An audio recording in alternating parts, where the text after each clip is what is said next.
Zone Europe. Bonjour et bienvenue dans Zone Europe sur Sensation, une émission enregistrée au Parlement européen de Bruxelles et réalisée en association avec TV78. Voici le sommaire de ce nouveau numéro.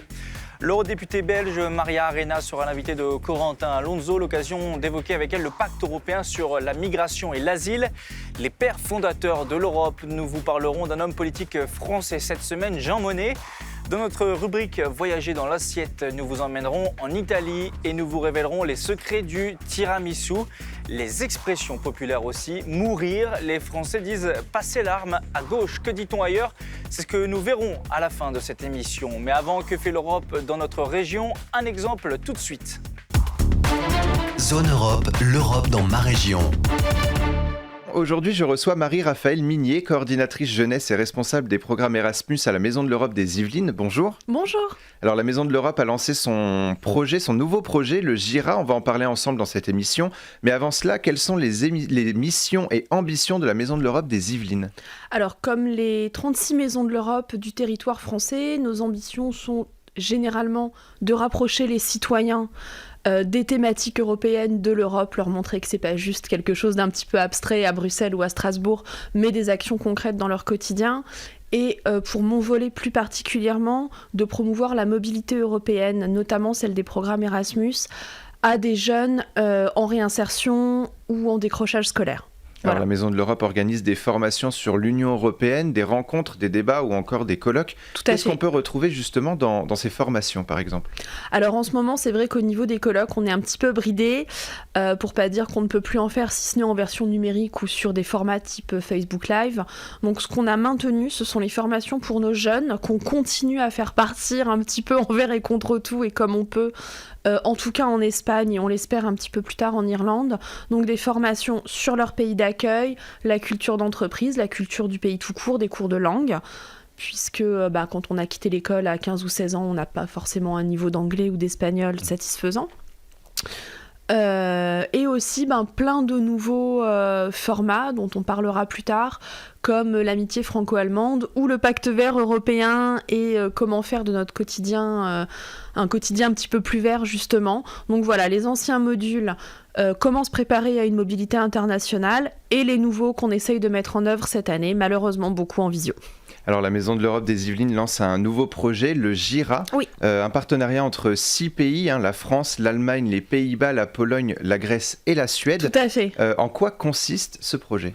Alors ce projet est une suite, c'est un reboot ou un remake, je ne sais pas, d'un projet qui s'est clôturé l'an dernier, qui s'appelait le Reddit, donc un projet avec les mêmes pays, les mêmes partenaires, et qui avait pour but de mettre en lumière des initiatives citoyennes dans ces 6 pays, dans les zones rurales, pour montrer que ce sont des zones actives, que les groupements citoyens essayent de faire plein de choses pour que les gens cessent de quitter les campagnes et continuent à les trouver attractives. Et ce projet a bien fonctionné. Au niveau du rapport final, on a eu une bonne note de l'agence Erasmus. Du coup, on s'est un petit peu remotivé pour en faire un deuxième, malgré la conjoncture un peu compliquée.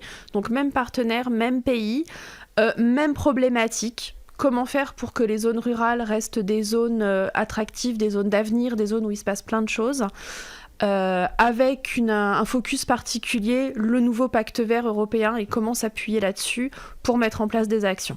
Alors, en vous basant sur le Green Deal ou le pacte vert européen, c'est ce que vous venez de dire, vous vous concentrez sur cette question, comment rendre les villes plus vertes? Oui, tout à fait. Quelles sont les solutions justement pour rendre les villes plus vertes? Alors dans un premier temps, surtout écouter les habitants, que ce soit des zones rurales ou des communes qui ont décidé de mettre en œuvre un verdissement, ou en tout cas une durabilité, un processus de ville durable, de mobilité durable, etc. Être à l'écoute des besoins, s'appuyer sur les initiatives locales, s'appuyer sur les initiatives des jeunes. Même si ce n'est pas le premier public visé par le projet, on compte aussi sur eux. C'est mettre en lumière des projets dont on n'entend pas forcément parler habituellement, grâce à un guide numérique de bonnes pratiques, dans lequel les habitants peuvent aller piocher pour se dire « Ah ben tiens, un cours de cuisine sur les traditions locales, ça peut fonctionner. Tiens, une bibliothèque numérique ou une bibliothèque ambulante, ça peut marcher. Voilà, c'est vraiment donner le plus d'idées possible pour que les gens aient connaissance de ce qui se passe, pas seulement autour de chez eux, mais aussi en Grèce, aussi dans une campagne polonaise et aussi au fond des bois en Suède.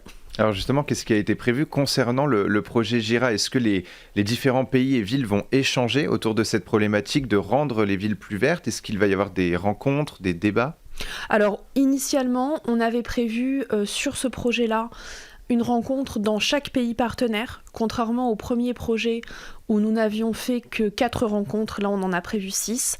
Maintenant, voilà, on se heurte un petit peu à la problématique de la Covid et des fermetures pas des fermetures de frontières, mais des quatorzaines, des restrictions à l'entrée. Quand on fait un meeting de 5 jours pour aller rencontrer les partenaires polonais et qu'on vous demande une quatorzaine, un test PCR, ben voilà, c'est compliqué. Donc on espère qu'au printemps, ce sera possible de commencer vraisemblablement avec la Suède ou la Grèce. Après, des rencontres numériques, pourquoi pas ? On n'espère pas, puisque l'important c'est de se voir et d'échanger sur le terrain. C'est quand même le cœur du projet. Alors justement, vous en parliez un petit peu, le projet Jira qui durera 30 mois et mis en place en pleine période de crise sanitaire. Ouais. Est-ce que malgré tout, vous êtes inquiet ou est-ce que vous avez justement de l'espoir pour que ce projet se mène à bien ? Les deux. Oui, on est inquiet bien évidemment parce que, pour vous donner un exemple très concret, c'est un projet qui a commencé il y a 6 mois et sur lequel, officiellement, la date du début de projet était début septembre et on n'a rien pu mettre en place à part créer un logo, faire des rencontres numériques avec les partenaires principaux pour se dire voilà, on va faire ça. Mais c'est surtout beaucoup d'interrogations pour voir comment mettre en œuvre. Alors oui, on va le faire, puisque lors de la dernière rencontre qu'on a faite en ligne avant les fêtes, on s'est dit on n'annule pas. On y va, il y a forcément un moment où on pourra partir. On échange beaucoup avec l'agence Erasmus qui porte et qui finance le projet et qui est de bons conseils pour dire voilà, ne vous inquiétez pas, si vous ne faites pas les rencontres dans le bon ordre, si vous commencez par la Pologne au lieu de commencer par la Suède, vous ne serez pas pénalisé. On aura sûrement aussi 6 mois de délai à la fin du projet. Ce sont les directives de l'agence, les reports de projet. Donc voilà, on va le faire, on va le mettre en œuvre. Et là, pour nous, délégation française, nos objectifs en ce début d'année, c'est de mettre en place des activités au niveau local, parce que les Yvelines sont quand même un territoire essentiellement rural. Donc de voir ce qu'on peut faire déjà sur place pour commencer à documenter le projet. Et aujourd'hui, l'environnement est un enjeu important, notamment pour la jeune génération. Comment expliquer que la jeune génération est plus sensible à l'environnement et que faites-vous pour intégrer les jeunes dans ce projet ? Alors, pourquoi ? Je ne sais pas exactement. En tout cas, je suis ravie de les voir s'impliquer. Ça avait commencé, je pense, il y a quelques années avec les premières marches pour le climat, où on voyait les jeunes se mobiliser. Et c'est vrai que c'était impressionnant de les voir se mobiliser pour la cause climatique en se disant bah, c'est chouette, ils s'intéressent vraiment à leur avenir et ils ont envie de consommer différemment. Et je pense que les jeunes ont quelque part pris conscience que le mode de vie peut-être de leurs parents, de la génération juste d'avant, n'est pas viable, n'est pas durable et qu'il faut trouver d'autres moyens de fonctionner. Moi, je travaille beaucoup dans les lycées, je vois les jeunes faire la guerre à la cantine. Non, il faut arrêter les couverts en plastique. Non, faut pas gâcher. Qui essayent d'envisager le vélo, le roller, le skate, qui se déplacent autrement. Donc je pense qu'en s'appuyant sur les idées des jeunes, on peut vraiment mettre en place de belles initiatives. Alors justement, le projet Jira, je le rappelle, rassemble 6 pays. Oui. Est-ce que justement dans ces 6 pays, les citoyens souhaitent aussi de plus en plus des villes plus vertes ? Oui, tout à fait. Et oui. Comment est-ce qu'il l'explique, comment expliquer justement que les gens veulent des villes plus vertes au lieu de finalement aller dans les campagnes, veulent rester dans la ville mais avec quelque chose de beaucoup plus vert, beaucoup plus attractif ? Je pense qu'on a fait un petit peu bouger les limites. Il n'y a pas forcément cette dichotomie entre ville et campagne. On peut se dire, on peut vivre à la campagne en bénéficiant d'une offre de transport correcte, d'une offre culturelle, d'une offre éducative tout à fait performante. Et a contrario, on peut aussi vivre en ville sans forcément être cerné par le béton. Je pense qu'on n'est plus obligé de choisir entre ville et campagne. On peut simplement choisir un mode de vie qui nous correspond et qui est agréable. Je pense que c'est ça que les gens se sont dit. Alors le projet Jira, et on va pas se mentir, un beau projet qui allie l'échange entre les pays et la protection de l'environnement. Oui. C'était essentiel pour la Maison de l'Europe des Yvelines justement de prendre part à ce projet et de tout faire pour le mener à bien. Oui, tout à fait. Et ce que je vous disais tout à l'heure dans nos nouveaux contenus de formation, nous on s'est engagés pour ce projet à former nos jeunes à nous à faire des mobilités plus vertes. C'est-à-dire que j'ai inclus un module de formation expliquant aux jeunes, sur des petites choses de la vie de tous les jours, on n'est pas obligé de prendre un abonnement de bus, on peut louer un vélo. On peut, par exemple, si vous faites une mobilité en Allemagne, maintenant on n'achète plus de billets d'avion, on prend des billets de train. On essaye dans nos petites capacités, parce qu'on reste une petite structure, de faire des choses cohérentes. Faire des sessions sur le tri sélectif, tout le monde n'est pas encore au point là-dessus et c'est bien normal. Comment mieux s'alimenter, consommer local, etc. Ça fait vraiment partie des formations que je propose aux jeunes maintenant. Et c'est un projet qui pourrait aussi être reconduit s'il fonctionne bien ? J'espère. Je pense qu'il y aura de toute façon toujours des choses à faire pour le climat et pour une Europe plus verte, donc oui, j'espère. Eh bien, on vous l'espère aussi. Les pères fondateurs de l'Union européenne, on vous présente le français Jean Monnet avec la Maison de l'Europe et le Centre d'information Europe Direct. Zone Europe. Jean Monnet naît en novembre 1888 au sein d'une famille de négociants de cognac.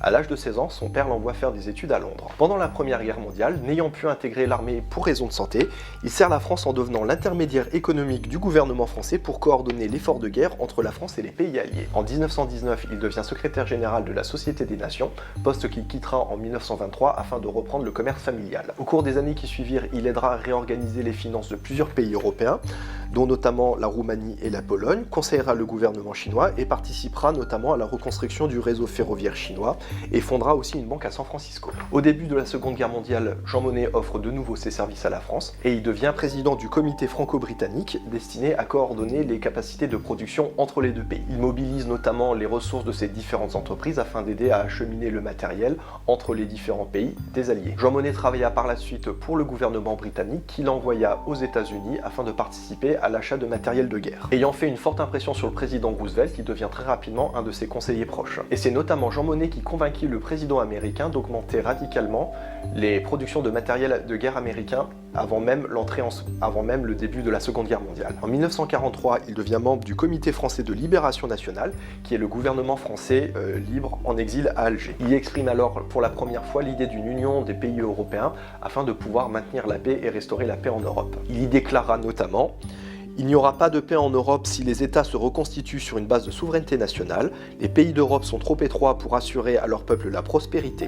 Leur prospérité et les développements sociaux sont impossibles à moins que les États d'Europe se forment en une fédération. En 1944, Jean Monnet devient commissaire au plan et est chargé de la reconstruction de la France. Suite à l'adoption de son plan, il quitte ses fonctions nationales et finit par se désoler de la lenteur de la reconstruction et de l'intégration européenne. Le brouillon de l'Europe sera ensuite transmis à Robert Schuman qui le transformera en sa fameuse déclaration Schuman du 9 mai 1950. En 1952, il devient le premier président de la haute autorité de la Communauté européenne du charbon et de l'acier. Après l'échec de la Communauté européenne de défense, Jean Monnet crée le Comité d'action pour les États-Unis d'Europe afin de raviver la flamme et l'esprit de l'intégration européenne. Avec ce comité d'action, il fera notamment différentes propositions qui seront par la suite reprises plus tard dans les différents traités européens, comme avec la création du marché commun ou du système monétaire européen.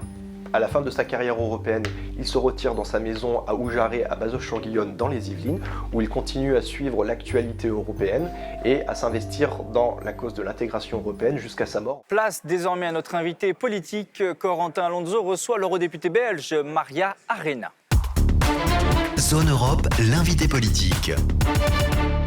Je reçois Maria Arena, bonjour. Bonjour. Alors vous êtes députée européenne belge, présidente de la sous-commission droits de l'homme au Parlement européen et aussi membre du groupe de l'Alliance progressiste des socialistes et des démocrates au Parlement européen, donc la gauche européenne. Alors ensemble, nous allons revenir sur le pacte européen sur la migration et l'asile qui a été dévoilé en septembre 2020 par la Commission européenne. Alors avant de rentrer dans le détail, Maria Arena, de ce que prévoit ce pacte, je voudrais d'abord votre sentiment sur ce dernier. Dans une tribune sur votre site internet, vous avez considéré, je cite, que le pacte est loin d'être un exemple de solidarité et qu'il est truffé d'incertitudes, alors que paradoxalement c'était son but justement de réduire d'augmenter la solidarité entre les pays. Alors plusieurs choses par rapport à ce pacte. La première, c'est que d'une part, il ne répond pas à la problématique migratoire dans son ensemble, c'est-à-dire il s'appelle le pacte sur l'asile et la migration. Or, il ne parle que de la question de l'asile et pas du tout de la question de la migration. Or, il faut bien faire une distinction entre le fait qu'il y ait des demandeurs d'asile, donc qui demandent une protection au niveau de l'Union européenne. Et c'est par exemple le cas lié aux Syriens aujourd'hui, qui est lié à la guerre en Syrie. Et la question de la migration, c'est-à-dire comment gérer les possibilités pour l'Europe d'avoir des personnes venues du monde entier travailler, vivre en Europe. Et donc la partie migration n'existe pas dans ce pacte. Et en ce qui concerne la partie asile, il s'appelle un pacte de la solidarité. Or, comme vous l'avez vu, il ne répond ni aux critères qui sont les critères de Dublin, c'est-à-dire le fait que ce soit le pays d'entrée, de première entrée, qui soit responsable de la procédure d'asile. Et donc ce sont les pays tels que l'Italie, la Grèce, l'Espagne qui sont concernés, et pas du tout les pays qui sont au centre de l'Europe, comme la Belgique par exemple. Et donc cette règle de Dublin qui impose aux pays d'entrée la gestion de la procédure est problématique parce que ça met toute la pression sur les pays d'entrée. Et d'autre part, la solidarité qui est prévue dans ce pacte est une solidarité qui n'est pas réellement une solidarité, c'est-à-dire que ce qui est demandé aux pays qui ne sont pas confrontés à cette pression migratoire à l'entrée, c'est de simplement exercer leur solidarité en garantissant leur possibilité d'expulser les populations et non pas de les accueillir. Et donc il eût été préférable d'avoir un pacte vraiment basé sur la solidarité avec un vrai plan de répartition sur l'ensemble du territoire européen pour diminuer la pression par rapport aux pays d'entrée.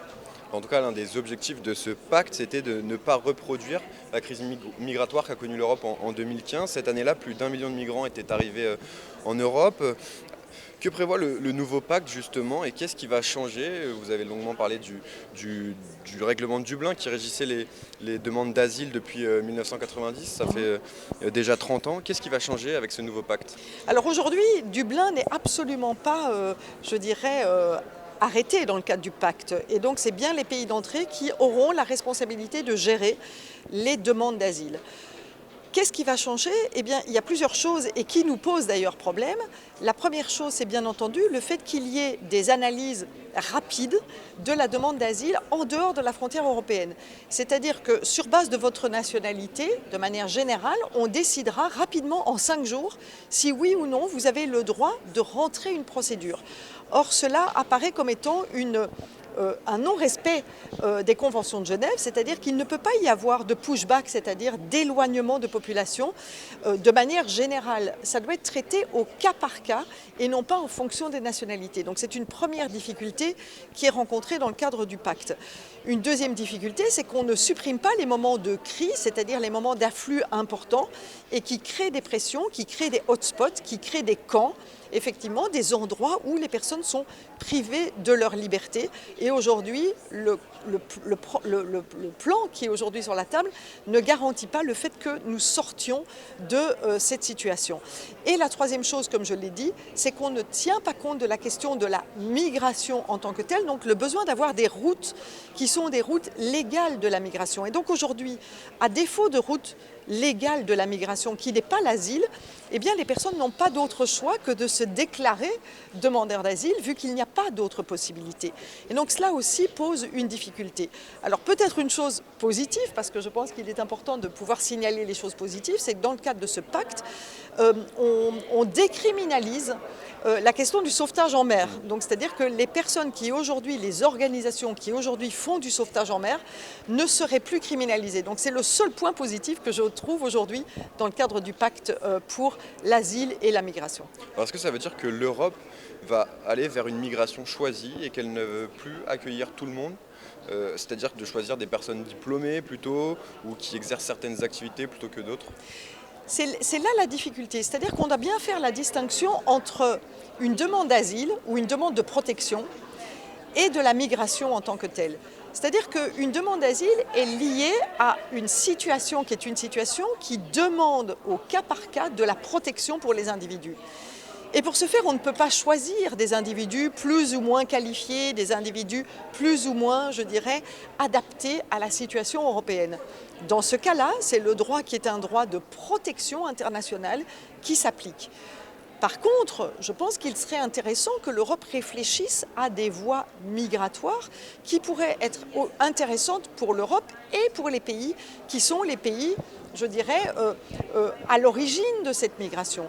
Et donc on pourrait avoir une migration qui soit légale et qui soit mieux organisée autour des besoins qui sont à la fois des besoins des pays émetteurs, mais aussi des besoins des pays récepteurs, donc c'est-à-dire de l'Europe qui pourrait, et on le sait, le taux de natalité, certains emplois qui sont aujourd'hui non rencontrés par les populations européennes, pourraient aussi faire l'objet d'une migration, mais qui dans ce cas-là pourrait être une politique migratoire européenne qui n'existe pas aujourd'hui et qui n'est absolument pas reprise dans le pacte.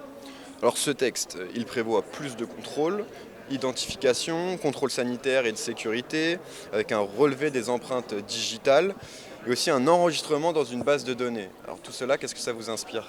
Alors pour moi aujourd'hui, je trouve que c'est vraiment problématique ce qui est mis en place.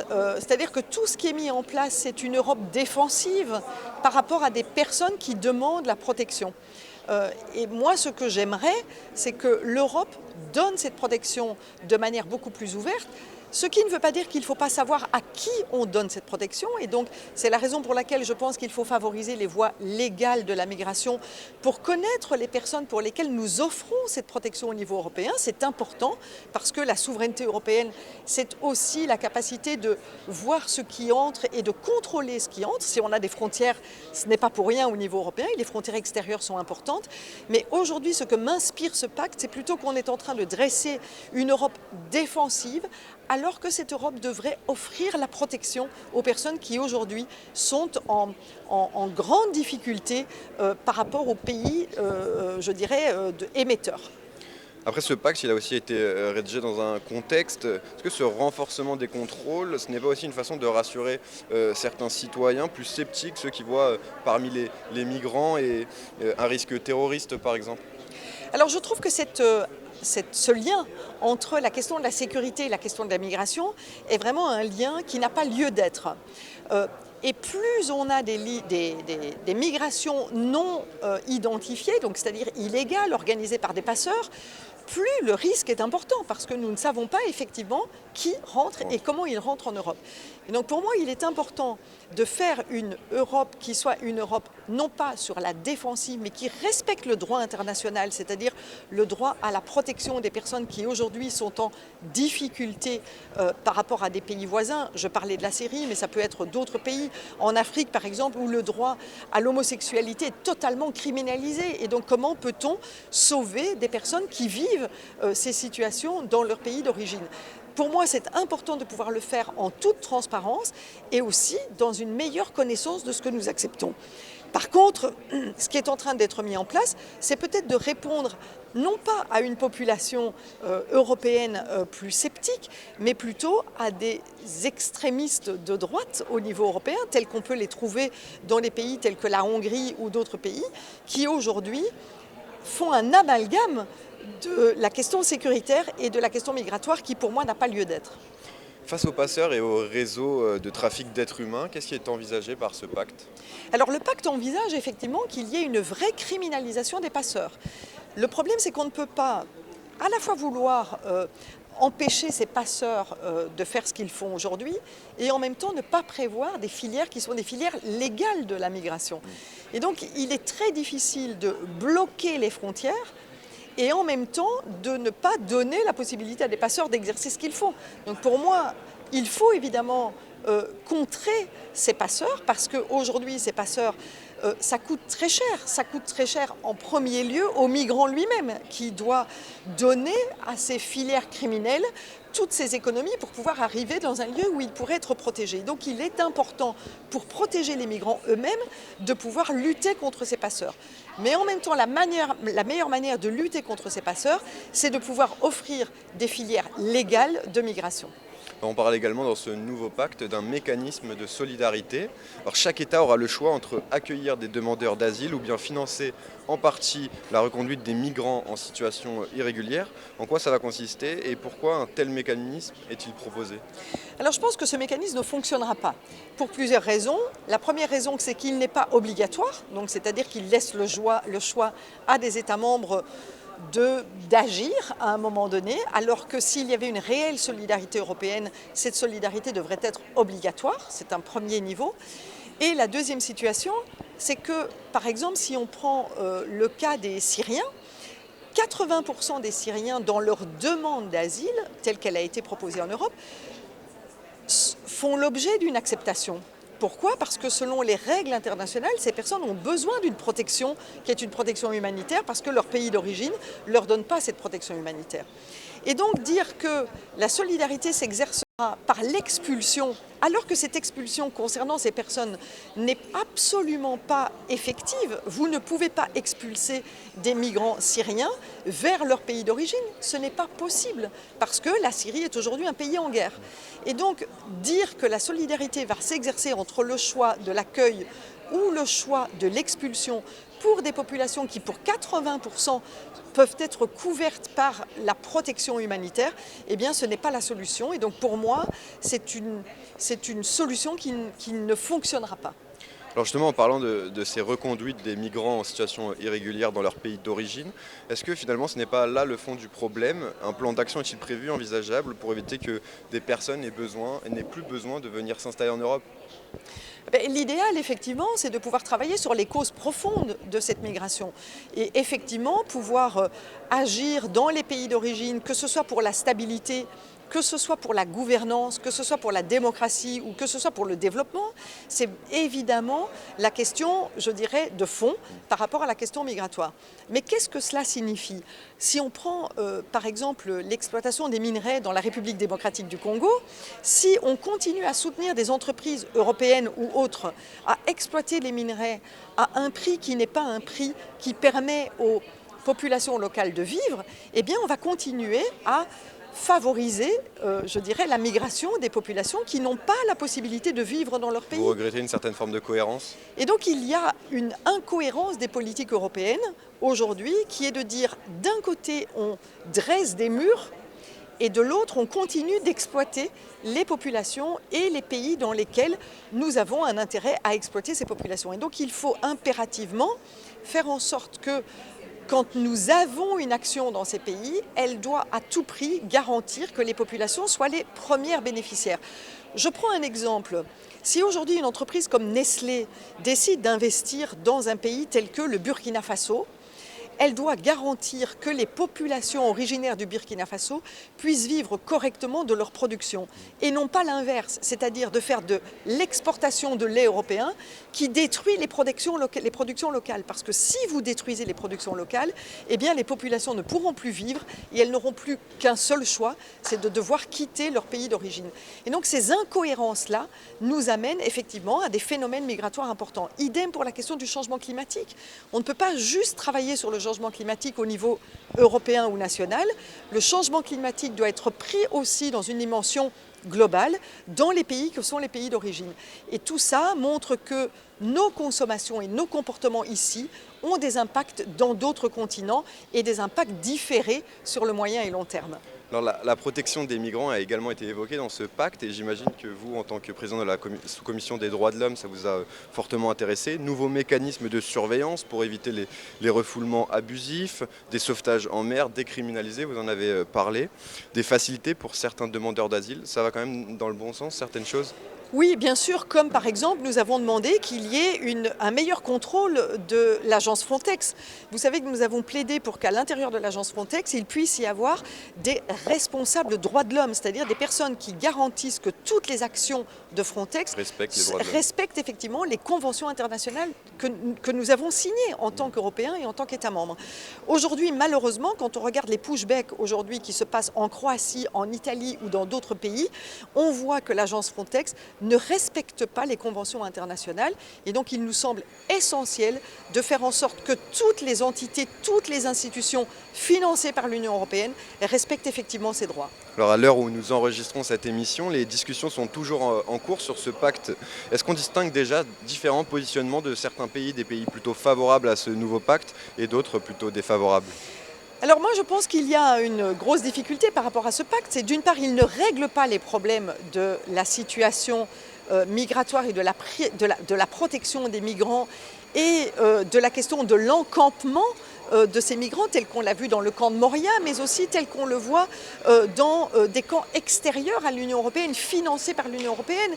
Et donc oui, on voit qu'il y a des pays qui sont favorables à ce pacte, mais je pense qu'il est nécessaire d'adapter ce pacte pour apporter à la fois une meilleure protection des migrants en tant que tels, mais aussi de répondre au mieux à la question migratoire. Et donc, oui, il y a des pays qui sont favorables à ce pacte, mais je pense qu'ils ne seront sans doute pas favorables à la modification qui devra être apportée à ce pacte pour apporter d'une part plus de solidarité, donc éviter d'avoir les pays entrants comme étant les premiers sous la pression du pacte, mais aussi d'avoir une meilleure protection de ces demandeurs d'asile ou de ces demandeurs de protection. Alors pourquoi la question migratoire, selon vous, divise-t-elle tellement en Europe? C'est une question de culture, c'est la faute du populisme, c'est la faute de la crise sanitaire?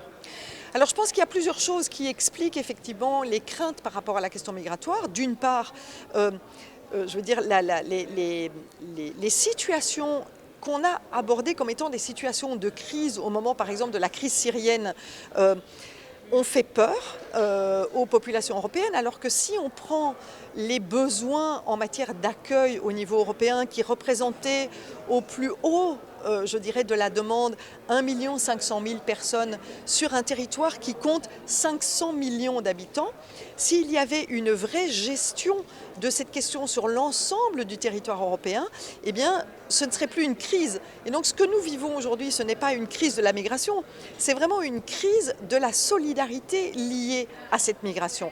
1 500 000 personnes sur un territoire de 500 millions d'habitants, je pense que c'est tout à fait faisable, d'autant plus que ces 500 millions d'habitants sont, je dirais, en mesure de pouvoir accueillir. Si l'on prend le Liban aujourd'hui, ils accueillent plus de 4 millions de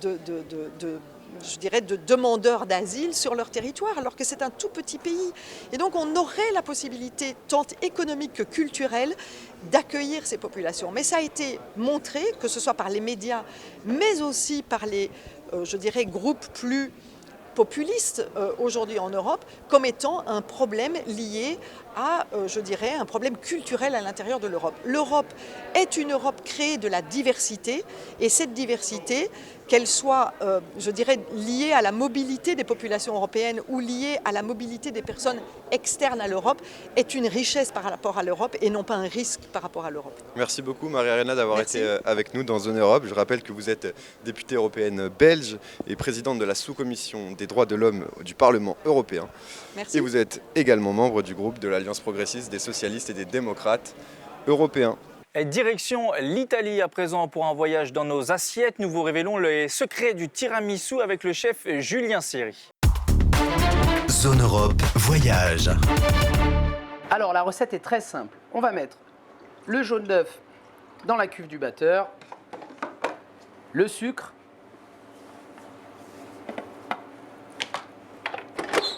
et on va battre très très fort ou mettre le robot pâtissier au maximum. Et on le laisse travailler.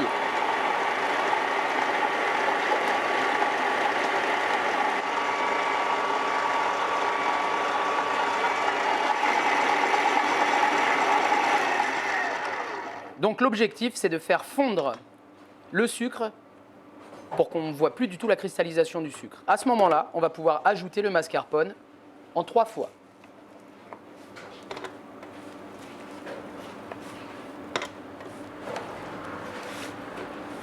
Hop là. Et même opération.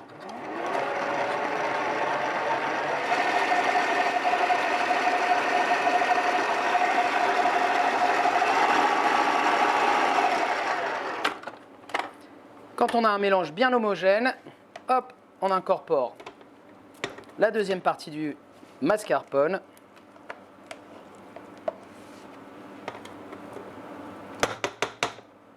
Et c'est parti pour la deuxième étape.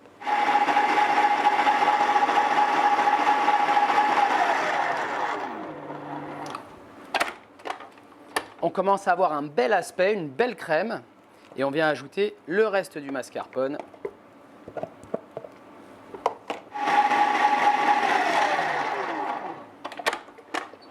Et voilà, c'est fini. On y va pour le montage. Alors, on va commencer par mettre une première couche de crème dans le fond du contenant. Comme ça. Un biscuit qu'on va imbiber très rapidement dans un café très corsé avec Marsala ou du rhum, l'alcool que vous préférez. La même chose pour la deuxième couche. Une autre couche de biscuit, imbibé toujours très rapidement. Et on va terminer en faisant un joli dôme de crème assez généreux sur le dessus. Alors la petite touche sur notre tiramisu, c'est un caramel au beurre salé maison, un salidou, dans lequel on a mis de la fève de tonka. Et on va terminer avec un peu de gourmandise et de croquant, des brisures de spéculoos. Et voilà un tiramisu breton. Les expressions populaires mourir cette semaine, les Français disent casser sa pipe, les Belges eux disent aller au royaume des taupes. Que dit-on ailleurs? Regardez. Zone Europe, expression d'ici et d'ailleurs. Les Roumains disent donner le sou au prêtre. Au Portugal, on dit bater les bottes, ce qui veut dire battre les bottes. Aux Pays-Bas, on dit tourner le coin. En Italie, on dit attisicare i paliti, ce qui veut dire avoir les jambes raides. Zone Europe, c'est terminé. Merci aux équipes techniques du Parlement européen de Bruxelles. Vous pouvez retrouver cette émission en podcast, audio et vidéo sur notre site et notre application Radio Sensation. Et sur TV 78 aussi. Rendez-vous la semaine prochaine. Bonne soirée à tous. Zone Europe sur Sensation.